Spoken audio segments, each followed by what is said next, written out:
Selecting tools in Blender. So currently we have the main object selected, which is the cube. So as you can see, as soon as you click on other objects, it will then be selected, right?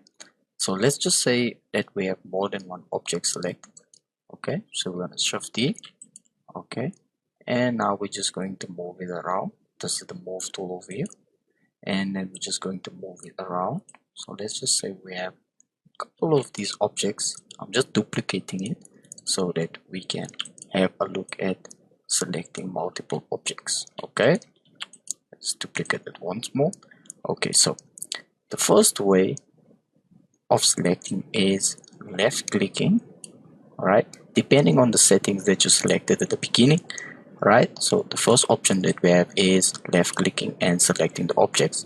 However, as you can see, the main object that is selected, the active object, is currently highlighted with orange, and then we have the other object that is selected with the red over here, right? So let's just say we wanted to select more objects, and as you can see, it's now selected over there. However, in Outliner you can see that it's selected as well.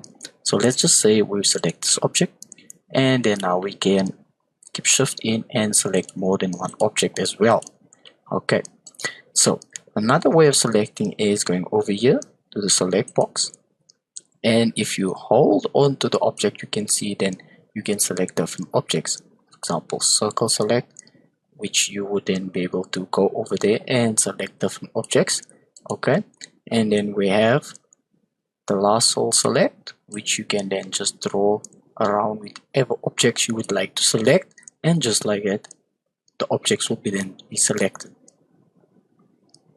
Another object that or option that we do have is, let's just go to this box select, and then we can press B, and now you can see that it comes up with this cursor over here that looks like a plus, and then we can just draw a box over it to select it, just like that.